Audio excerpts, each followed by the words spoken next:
but how you could break it down and then build it back up for the players to easily understand, making sure that they know where it is in the pitch, understanding that how we can use certain movements, certain kind of patterns, a whole lot of creativity within that final third, but ultimately then looking to break into this finishing zone, which is in around sort of 20 yards out. So it was just creating that little bit of magic within this area, and I must admit it was really interesting. At the time I did the presentation, I looked at the stats from the Champions League, and it was really interesting looking at the stats and the trends from the kind of biggest club competition in Europe, and how that was kind of sort of trickled down into the players that you're developing at your club as well. So I would say it was a bit of both, Gary, kind of looking at what the gaffer had spoke about at the club, but then taking that idea and really developing it into something that your players could understand.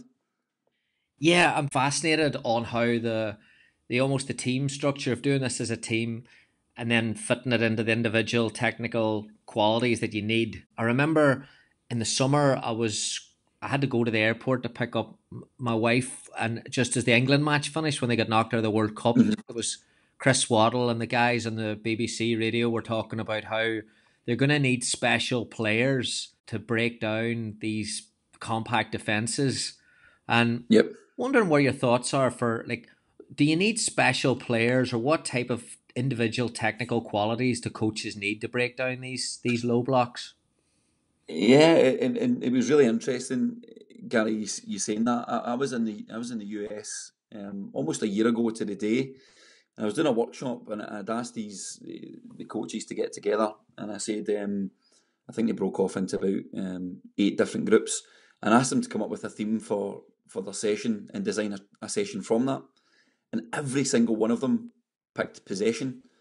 And I'm thinking, right, I get that's an important part of the game, but where are we developing these top players who can unlock defences?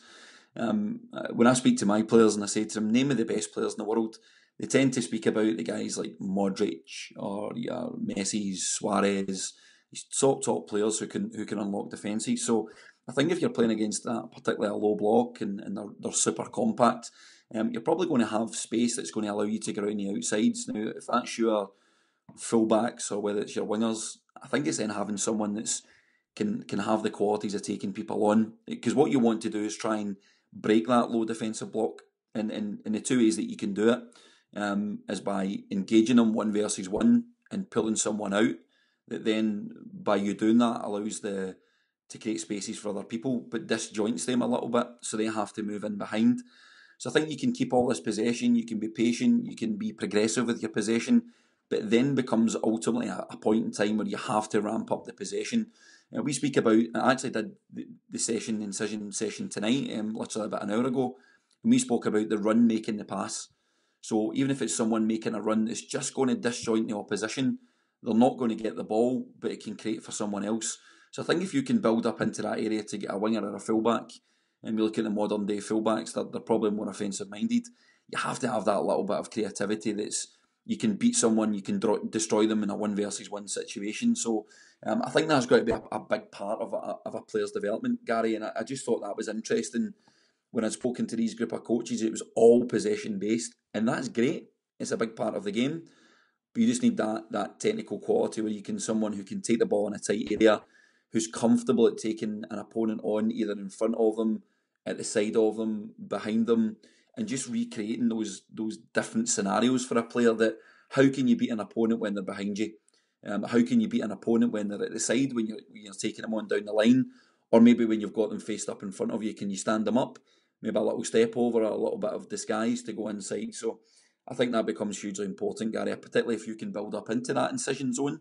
Then we need to change the tempo. That's when we need the creative spark, but also having the tactical organisation behind the ball. Yeah, I think you answered my next question, where I wanted to get your thoughts on that Thierry Henry video about breaking down Pep's philosophy at Barcelona, and he talked about the final third. He allowed them creativity and freedom, and balancing that there freedom with, at the youth level, it's not necessarily right, boys, going ahead, do whatever you want to do. You have to balance that with technical structure. Is that constant work on the training field, or how do you do that? Yeah, it is. It's been a huge focus of certainly mine over the last few weeks at working with the U16s, speaking about the kind of moments of the game, and in particular defensive transition. We speak about being in a good defensive position when you're attacking. So understanding when you get into this incision zone, when you get into the final third, there's a high probability you're going to turn the ball over because of the compactness of the opposition. But then it's the structure in behind that. We call it suffocating the opposition. Be ready to jump, be ready to suffocate the opposition. As soon as they win possession back, you can't allow them to breathe. And ultimately, if you force them into mistake, they kick the ball long, you need to be in a position, Gary, to then pick up that loose ball. And as soon as you do that, it's another wave of pressure. And it's constant pressure into them. Now, when you're working with youth players, they'll maybe get the concept really well for a couple of weeks, and then they'll drop off it. We've saw that ourselves in the last couple of weeks, but just having that repetition. So although you're still allowing that creativity, I think it's still important to have that tactical organisation behind the ball, because we speak about when we're defending, being in a good position to attack. When we're attacking, being in a good position to defend. So yeah, have that freedom within the final third. Give me a quick solution, but be in a position that we can suffocate the opposition on the way back out. Big topic for coaches on your presentation on the Inspire. You've got unopposed passing and movement patterns. Yep. Which always gets a great debate on social media. How important is it when equipping these players with decision-making solutions to run through it unopposed? Yeah, and I see this debate all the time, Gary, and I think soccer, football in general, is one of those sports that everyone has an opinion on. For me, there's not a right way or a wrong way. It's the way that works for you. And I recently did a passing exercise a couple of weeks ago that was opposed, and I did one tonight that was unopposed. When I'd done this incision passing one, it was introduced to the players first of all. It was new to them, and I wanted them to get a feel for what we were trying to do. But slowly but surely, as we started to get a feel for it, then we started to add in the opposition. I did it again tonight. We actually worked with the U15s and 16s together. I've never worked with the U15s before. So I basically just stripped everything back for them, allowed them to get a feel for it, and started to build in some little combination play. So I think when you do unopposed exercise and you say, I want you to pass from A to B to C, then understand that doesn't happen in a game. But with that incision zone one, when you start to put relationships into it, so as a wide player and a fullback, there's almost a decision-making element from the man in possession, because if the wide player comes in off the side into little half spaces and the fullback goes a little bit wider, he has a decision to make based on the position of those players.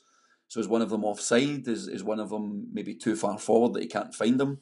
So there's an element of decision-making within that. Although it was unopposed, the man in possession of the ball, the player in possession of the ball still had to make some sort of decision. So yeah, I do think that the players have to make decisions, particularly when you go into your rondos and your maybe your game-related practices and your games. There's decision-making elements all over the place, but I think if you want to bed down a principle or idea of what you're wanting to do, I think unopposed is fine, particularly with the younger players. If you're working with really young kids and you put defenders in straight away and they don't quite get it and it keeps breaking down, you don't want to turn that player off to something, particularly when you put a defender in, Gary, because always sometimes I am a defender and I always think it's easy to defend than it is to attack. So yeah, I think it's a preference of what you like on opposed versus opposed. I do see it makes me chuckle sometimes, the debate that people have over it, but I think it's your preference. And if you want to layer that through a kind of progressive curriculum for the players, but that was the whole idea why I did that passing unopposed, Gary, was it was the first kind of introduction to the players, but I still had an element of decision making for the player in possession of the ball because we had a relationship on the pitch. It seems that top coaches around the world are now looking at different approaches to refining that plan A. So everyone loves saying, these commentators, well, we need a plan B, but that's basically just lump it in the box. What have you seen from Brendan Rodgers in his time at Celtic? Because I imagine every week, similar to a team like Barcelona, they're just faced with a team that's basically lesser resources, and it's going to try and hit them on the break. Yeah, you do see that quite regular, even sometimes at youth level as well, Gary. But something that Brendan Rodgers said to us was, the quicker the ball goes forward, the quicker the ball comes back at you. So be patient on your build-up. I do like the idea of refining plan A. This is our style of play. It's almost like when teams play against us at youth level, and the scary thing is that they know exactly what to expect. They know how we're going to play, but we have different ways to combat different teams in the style that they play against us. I was speaking to a man called Jim McGuinness. I don't know if you'll be aware of Jim, Gary. Yeah, Donegal legend. Yeah, he is, and a wonderful man as well. He was spent some time at Celtic, and I remember speaking to Jim in the corridor of Lennoxtown for 10 minutes, and 2.5 hours later we were still there, and he told me something, and it stuck with me, and it's something that I've tried to do in my coaching, was that he would have a style of play, and he would almost take a step back from it and think on it as an opposing coach. How would he stop his team from playing? And once he had that game plan sorted, he would then have another game plan to counteract that. So when he had these players in the GAA playing, and then the opposition coach would figure out the way to stop them, Jim then would just have another way of breaking that, and before you knew it, the game was finished. And I really like that. So it's almost kind of having that refining plan A, and it's something that's always stuck with me. That was maybe 2 years ago. I spoke to Jim, and it is a lot of time. Gary, don't get me wrong. You need to put a lot of time and thought into it with your assistant coaches and your staff at your team. But I think it really helps the players, going back to that problem solving. If you have a problem which is solved by the opposition, you're ready to give them another problem, and by the time they solve that, it's too late. What Jim's almost saying there, right? It's almost that you need to be a step ahead of the next progression of what's stopping you to get the next solution. That's what evolution is. Yeah, absolutely. And if you look at Jim in terms of the GAA, I hope he doesn't mind me saying this, but he was almost like the Pep Guardiola of GAA. Oh, he changed the game, yeah. Oh, incredible with what he done, and he gave us a bit of an insight of what he done with Donegal. And I think if you genuinely want to be the best and continually strive to be the best, you want to challenge yourself and take yourself out of that comfort zone. And if you want to stay in it as a coach and just be happy and stay within the norm, and then that's completely fine. But when you look at guys like Pep, Sir Alex, Jose Mourinho, all these top coaches, they've got that internal intrinsic motivation of wanting to get better, and I really like that. And when you've got a guy like that who's got the willingness to share, then I'm pretty sure kind of guys like myself and other coaches are willing to do that as well. It's the only way you're going to learn, and ultimately your players will get the benefit from that, I think, Gary. And I've put myself in really difficult situations and courses in certain situations where I didn't really know the answer, and the only way I found out the solution to it was being in there. And one way that I always approach my work is there's never a problem, only solutions. And that I try to look at that in my everyday life as well. There'll be problems getting thrown up, but I don't see it as a problem. Try and find a solution to it. And for me, that it can only benefit you not only as a coach, but also as a person as well. Definitely. Last couple, we had a common complaints Saturday Twitter. If you're unlike me and you stay away from it, we had so many chances and we couldn't score. We were the better team and missed 2 chances and they whatever. We hear it every week, but we talk about those creative players and breaking them down. I even heard Gary Neville this morning talking about Spurs, the difference between Spurs and City last night. Spurs had 3 chances, missed them. City had 1 chance and scored it, and that was the game. But what advice do you have for coaches, or what work do you do at Celtic on getting those forwards to take those opportunities, those key moments? Yeah, and you're absolutely right on the game last night. When you see Sterling and cutting that ball back for Mahrez, clinical, absolutely clinical. And I think that's the fine margins when you're working with your players, Gary, as well, and getting them to understand that the higher the level you go, the better opposition, or even the older you get, going through your player development, those chances become few and far between, and it's about being clinical in those situations. And if you watch that goal last night in the trends of the modern game, most of the goals are coming from kind of these areas where it's cutbacks. It's cutbacks, it's in the 6-yard box, maybe around about the sort of penalty spot. Even when you look at crossing now, most crosses are coming from in and around the penalty box, and it's mainly cutbacks. So I know it's always hard to try and predict, and I heard Pep Guardiola asked this question the other day, what do you think the modern game's going to look like? And he said, no idea. We just probably know that the game's going to keep evolving, it's going to keep getting quicker. But I think when you look at the trends just now, that incision zone that we speak about, Gary, if you think about the incision zone, the ways to break that down, run. So if you can get a wide player who can make a run in behind a fullback and receive the pass, which is another way to do it, they're probably going to be in the penalty box, but on the byline. So when you get that, it's cutbacks. So then you're the information to your strikers. You look at Mahrez, he arrives really late into that position. He's moving at speed, and he doesn't really need to put anything on the ball. He just redirects it. It's being a little bit calm, a little bit composed in there. We do a lot of our stuff. We're fortunate enough, Gary, we work with our players each morning as part of our school project, and on a Thursday morning we dedicate to those kind of final third entries, and it's trying to replicate what they would do in a game, cutbacks, and speaking about that movement in the middle of the box, and sometimes you don't even have to move very much. We had a player called Henrik Larsson at Celtic a few years ago who was sensational at just moving at 1 yard and tap-ins and little headers. So we work a lot on the offensive side at Celtic, but as I said earlier on, when we're talking about the offensive side, it's about the tactical organisation for the defending behind that. So I say to my players, be calm, be composed. Even, Gary, information to your strikers about on your build-up, stay offside. I think there's a crazy stat somewhere, like Luis Suarez has scored like 25 or 30% of his goals for Barcelona starting in an offside position. He just plays in behind the centre-backs, and they almost get a third-man run from midfield. So by the time you maybe release a Messi-type player, when they're getting into that zone, they're cutting a ball back for Suarez, who's already beyond the defensive line. So defenders have got absolutely no chance to getting back in there. So we sometimes say to our strikers, stay away, stay in little pockets. You don't need to run about daft, just be patient.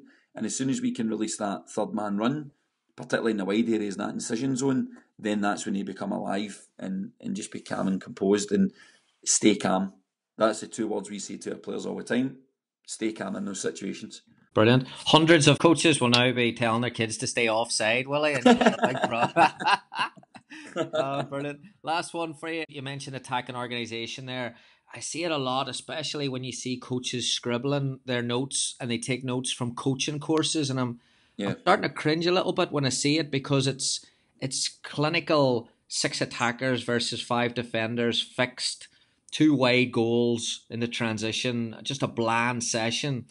Mm-hmm. You know, when you're talking about this incision zone and you're talking about the importance of creativity and freedom of expression or freedom of skill, do we need to be a little bit more freedom with our session design? Yeah, I think so. I think there's Gary, there's so much out there at the moment. You can literally go on any sort of social media website and you'll find a million coaching exercises, and you see these guys that will brand them up and say, oh, hot off the press, Pep Guardiola's 10 sessions to make the team play like Man City, and I'm like, give us a break. I think you can take ideas from it, but I think ultimately I like to use the game. Gary, I was looking back today, the game that we played on Sunday, and looking at them particularly defensively. We conceded a goal which I thought was particularly poor in the full-back and centre-back areas, and then taking snippets of that game and almost putting them onto paper and say, right, how can this be kind of realistic to the game? So I hate to see if you're working on defending, you need to stretch your team. You can't have 6 defenders against 5 attackers, because you'll win all the time. You can't have it in tight areas because it's just going to be too easy. It's how can you stretch that? So we would maybe do things that involve a lot of transition. I love those moments of the game that we maybe work on the build-up phase. And while we're building up, there's maybe a group of players who have a ball each, and as that other team's building up, you shout one player's name, and all of a sudden they come out with the ball. So your defensive organisation is really unorganised. How do you defend against that? And involve multiple transitions within it. I really like to take the sort of end game of my session and then chunk it up within there and almost kind of strip the session back. So I'm a big believer that the drill or the exercise doesn't make the session. It's the information that makes the session. So it can be the jazziest session in the world, but it's maybe got no relevance, or the coaching points weren't to the point for the players. So yeah, I would say to coaches, try and be creative with what you're doing, but at the same time, just make sure you have a kind of clear plan of what you're trying to do. Don't overcomplicate it. Gary, you'll see some of the jargon that's getting used just now. It's just buzzwords, honestly, and it's what's in trend at the moment. For me, I use terminology that I understand and that I can explain it clearly to the players for them to understand. If I don't understand it, how can I expect the players to understand it? So, yeah, I think for coaches out there, don't lift and lay stuff straight off the internet. You might see an exercise and say, I really like that, but I can tweak it to suit my players and maybe my philosophy style. So, yeah, I think we need to be creative as coaches. If we get bogged down with the bog standard stuff and that's just the way we do it, then your creative juices won't flow and it won't inspire the players either. Where do you draw your inspiration from? A lot of the people that I kind of work with on a day-to-day basis, if I'm being honest with you, Gary, we've got a lot of good people at the club. I've got a lot of people that I respect out with the club, and I probably have chats on a day-to-day. Actually, just before you called me there, I was speaking with one of the coaches, who's the under-18s coach, Greg Robertson, and he was telling me about his session that he did this morning, and we were giving each other some kind of feedback on it, and it was really kind of inspiring me as well. I like to look at guys like Guardiola and these guys, but I don't want to be like anyone. Gary, if there's one person that I could be kind of like, would be a guy called Tommy Burns, who used to be the manager of Celtic, former player and former head of youth, who unfortunately passed away a number of years ago. But he's the one guy that I've came across and went, if I could be half like him, I would be really, really happy. And I think Brendan Rodgers takes a lot of sort of characteristics from Tommy as well. So always like to try and push myself. I don't necessarily look at guys who are out there doing stuff just now. I think your peers who you work with, I take a lot of kind of comfort from that, Gary. Brilliant. No, I really, really appreciate it. Fantastic. No worries, no problem. It was great to come on. Thanks so much to Willie for his time and his insight there. I hope you enjoyed that as much as I did. I love that chat. The detail that Willie goes into is phenomenal, as is his timing. I told him we were shooting for 25 minutes and he got us to 24 minutes and 47 seconds. And anyone who knows me knows that that's definitely nothing to do with myself. So quality, absolutely quality. Love the technical points and how intentional he is with his training, his session design, the situations that he's trying to create with his team that are linked towards the games that they're playing every weekend. But what stood out for me were two things. Number one was his personal philosophy just on life, that he said, you know, he doesn't see problems, he just sees solutions. And that really made me think about, you know, when we're coaching, how much of how we view the game or the challenges that we come up against when times are hard, how much of our views on life reflect or impact that there.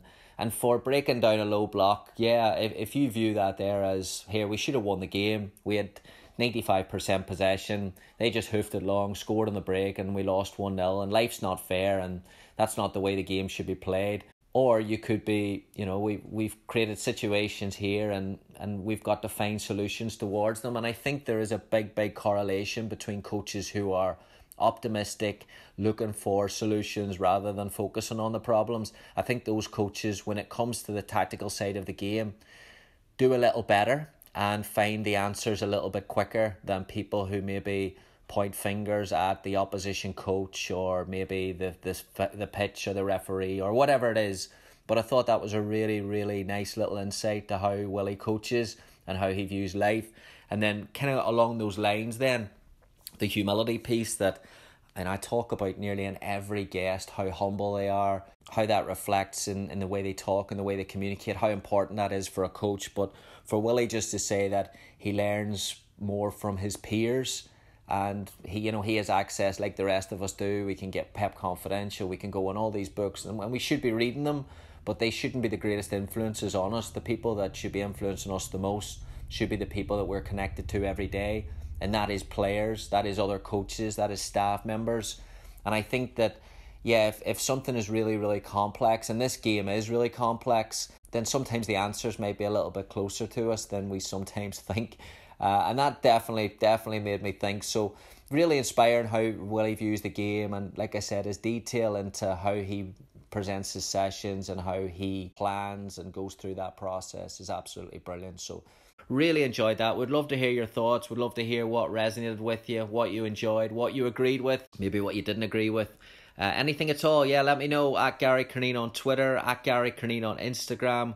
Always love to hear from coaches and really appreciate you listening to the podcast. Thanks so much. Have a great week. Bye. Thank you for listening to the Modern Soccer Coach Podcast.